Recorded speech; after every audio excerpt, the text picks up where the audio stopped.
What's going on, everybody? CaptainRoBear and crew here for the after show, Baldur's Gate, episode 57. I feel like we have so much to unpack. I feel like this has been the emotional terrorism episode that you've been planning on for the last 2.5 months. Oh my God. When we get to this day. No more sailing, bro. It's coming home to you. Oh, I was really hoping to get on the boat again. Like when we saw the stars and we saw the crane in the sky, I'm thinking, yes, we're going to get back on second wind and we're going to go sailing again. Oh, no, absolutely not. You had to bring Voxturn to here. You had to bring Voxturn to Baldur's Gate, the Golden Showers Festival. Golden Showers. Fuck me. I'm just, that's crazy. I'm just, I'm glad that Jinrid got to finally go to the moon. Jinrid got to go to the moon. Ah, man. I couldn't tell if we were supposed to, like if we went into the portal, if we didn't go to the portal. I was like, I don't know. I didn't know. It would have been wild if one of you did and been like, hey. Josiah was this close to going in the portal, but after all his time with the last couple of nights he had with just trust his fucking play, man. Trust his play that he's got this. So one thing Jin was always missing was enough faith in himself to overcome the fact that, Jin was essentially kind of fucked in life. Yeah, it's pretty much, level 0 bard sucks. Secretly, RoBear's like, don't fall in the portal. Let me just kill him off so I can play a barley. I decided to send our favorite Starboy to navigate Gitsy back home whenever that time's there, whenever you did your mansion. And I was telling Radio this at halftime. Whenever we went through and did there was the reflection pool and then all the stars. And I showed you where Zachariah and Nair were, the old constellations. Well, he sat there and studied those old constellations all night inside that mansion and we're trying to piece things back together again. That was the moment that I knew if there was somebody that could go around and planeswalk and help Gitsy find back home, it would be Jinrid. And that would be a good, that's something that he lacks. That's something he could help complete his arc that I can't just do on my own within the story, and lets him go and breathe a little bit. So that was when I decided. Very happy that Jen is getting a chance to find his stride because, man, that self-confidence is the one piece he missed. And, when he hangs around you, like all he does is revert generally back. And like, if he has me playing him, he usually just makes horrible decisions and mistakes. Jinrid actually needs a break from me is what he needs. No, but if you think about it, we kind of had our last stand with us drinking at Crimson Days and mixing it up with the boys at the fucking pawn shop and just doing what we do. We kind of had that send off where we're like, all right, we're gonna do it up. Like you had a shitty life. We're gonna live the royalty. Yeah, and they got over their shit. That was his last big conflict was get over it. And he feels partially responsible too, and he was like, I'm gonna go and I'm gonna live and like go, hey Gitsy, go find him. And he feels that's the last conflict that he had. He can't get it off of his chest, and that's gonna keep him up at night. So he's gotta go find Gitsy for better or worse. Good for him. Sometimes you gotta back your brother's play. He's gonna miss meeting Josiah's parents, though. No, my God, you don't. This is not a meeting you want. You think this is gonna be hunky dory? You know what? This is not gonna be hunky dory. I would have had a Jinrid villain arc. It would just been fucking on your ass the entire time, talking about how hot your bride to be is, and like I'll step in and like, dude, let me be the son, and it would have erased all the goodwill. It would have just immediately went back and be like, I'll be your son, King. Go, just go ahead, do it. Go ahead, marry her. I would have walked. Because she looks proud doesn't mean she's got a good personality. All right. I look like the coward, like a shitty cowardly lion costume. So, hey, stuffed out. Fun fact, since this is after show and tidbits and sneak peeks and whatever, for supporters. I knew this was coming for a while. RoBear and me talked about this quite a while ago. Yeah. And he was like, "Oh, this is gonna be amazing." And then as soon as he started talking about it, I was like, "Ah, yes, the day is here. The day is here. The day is here." Adam, I'm gonna see if I can track it back to when we saw Ukaida last, because that was the episode where I was curious if you knew more than you were letting on. no, I didn't know then. It was somewhere in between. In between there, we were talking about like where we were gonna head with Baldur's Gate, like what's gonna happen. Things are changing here, and I'm like, well, I was like, what are you gonna get a piece of this? This is how it's really gonna change. And I was like, we ain't getting on a boat. And he's like, And I had just enough voodoo rangers to be like, no, this shit's coming back here. Even have Voxter here in Baldur's Gate is insane. I just like that even when we finally make it to Baldur's Gate, we just bring another city to Baldur's Gate, so we're not really in Baldur's Gate. I mean, we're just never going to get to Baldur's Gate to stay. Just my fucked up hometown or my fucked up hometown or the werewolf hometown. Yeah. So I mean, you just go ahead and pick. It really does. Like, I wanted to make this like those sister city festivals that you have, but like if you had magic, how ridiculous it would be. So it's like, no, like it's gonna look like an incursion, like a multiverse incursion, but one where it's like the two places just blend together. So there's gonna be palm trees and sand and Caribbean and the flora and the fauna, and they're gonna merge together. There's gonna be rats and crabs at the same spot. That was the first thing I thought of, was like, I can't wait to go to a magic shop. I can't wait to see what like other stores or whatever, a couple months, that's plenty of time to be wheeling and dealing. Let me tell you something, Asha. Island magic's a whole different kind. I'm interested to see how this time difference works itself out. Yeah, because for us it's literally been 2-3 days max, and it's been a whole month. Nobody knows the time. Patreon didn't know about the time difference. I didn't tell any of you guys about the time difference.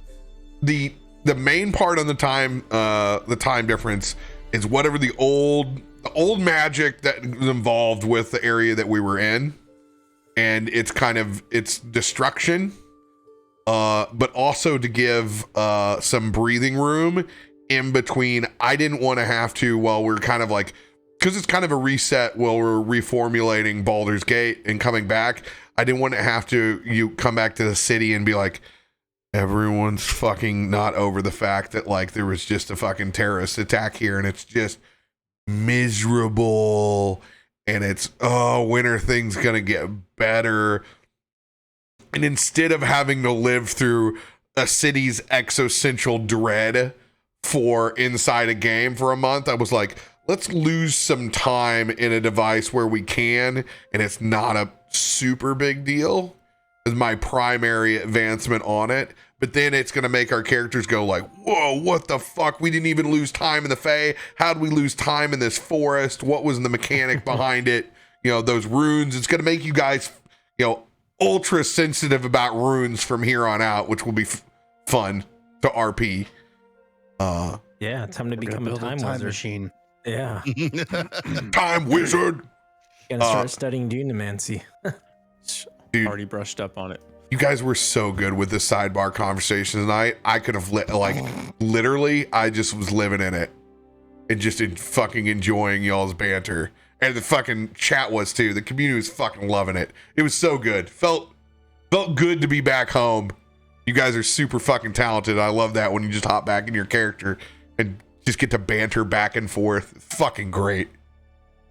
I just enjoyed smacking Asher in the face. I enjoy this composition of personalities, because there's Josiah, there's Rook, there's Asher, and you could not find 3 more diametrically opposed people, or whatever the fuck you want to call them. Like, the closest, we all have our own ego point that ties back to what we really want the most, but on surface level, it seems like we would hate each other. You're an 80s movie troupe. There's no doubt about it. Like, Oh, it's 100%. This is Breakfast Club. This is Breakfast Club. Yeah, you're very And Breakfast Jen just Club. walked out on the football field with his fist in the air.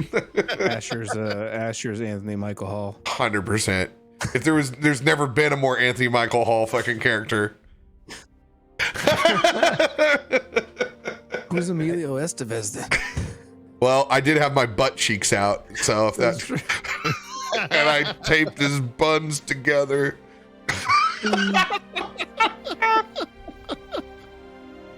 I loved you guys when you were like, when it was the setup, and you're like, RoBear, we're not fighting owlbears. Fuck you. We love owlbears. I'm like, no, we're going. I love owlbears. We're going to Baldur's Gate. You fuck. Okay, we're not doing this right now. As I had the last conversation I think I'd ever have with Rook when he's like, tell me about ghosts. I'm like, oh, that's a conversation in the morning. I'm like, I guess we got time. What do you want to know? I don't like. It's like, yeah, but you're like an expert. I'm like, no, I'm not. Like, no, but you've got like a ghost and shit. I've read your shit. Like, drawings. I've seen it. I'm like, staring off into space. I'm like, what are you looking at? Literally, like, just watching a loon walk on the other side of you. Yeah. I enjoyed that so much. In my own head, I had come armed where I was like, I'm really gonna poke fucking Josiah a lot about Shanti and being like, oh, if you come over here and you worship this, you can get your on, like the finer.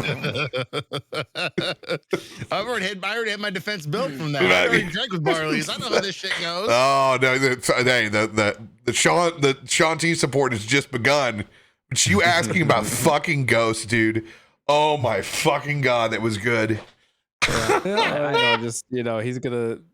Rook just sees Balloon. He's just.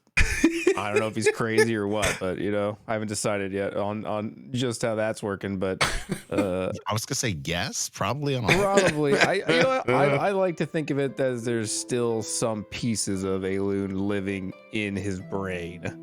You have to. Well, there should be. 100%. That's the way I look at it. Awesome. I mean, he could be crazy, but I also think there's pieces of his personality still living in there. For callback alone, like, having that little on your shoulder, like, you can kill me, but you can't get rid of me. Yeah. Well, I didn't find a moment there, but I definitely wanted to chime in the background. In my head, Aloon's standing back there when you're talking about God, and he's like, yes, I was almost a god, but Yeah. I did enjoy that little conversation though with Josiah as well, of like, oh dude, we could have gone for easily 25 minutes on that. Yeah. But for the sake of moving things along, and let me get out a little bit of frustration that Asher's kind of like had for a while of this, like, dude, it's one of the reasons I've always believed in you, honestly, without equivocation. Like, I believe that Josiah's culture, the Leonin culture, believe that they are on par with gods. That's why they don't believe in them, because they can affect anything that gods can with their own actions. So why not? I mean, I'm not trying to evangelize my religion on top of you, but I've seen you do enough to the point of where when you want to take life, you can take life like a god. If you want to give life, you can give life like a god. So, without going too deep down the rabbit hole, that was kind of my basis for where I was centering that conversation.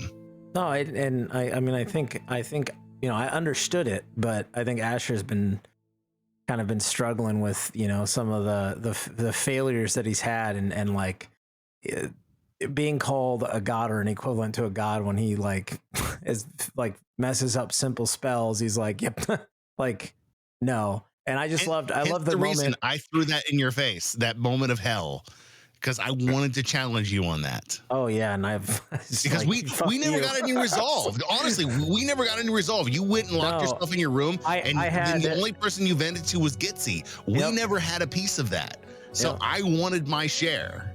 Which is why I was like, oh, this is a perfect time. And then it was like, and you kind of raised, and I think that was a point where Asher was like, no, like, you don't understand. Like, I didn't. That was not planned. That was not supposed to happen. That happened, and I did not want it to. Yeah. It was a good conversation of like, you know, oh, you're doing all those things, and it's like, no, it's study, it's discipline, it's practice, it's. I enjoy your academic take on what we go through, whereas you're gonna look at the glass half empty and be like, I have so much more to do. I am so not qualified to be doing what the fuck I'm doing. Like you, Asher, if anybody knows the real stakes, and Josiah is literally a swashbuckler who doesn't even know that he shouldn't have sneak attack. He literally just believes that he does. And you play that perfectly because that is your two characters to a T, and it meets in the middle. It's that conversation of belief, you know, like Rook, when Rook was like, oh, like what happens when you die? And it's like Asher believes there are gods. He knows they exist. He knows they're very powerful, but he doesn't have belief or faith in gods.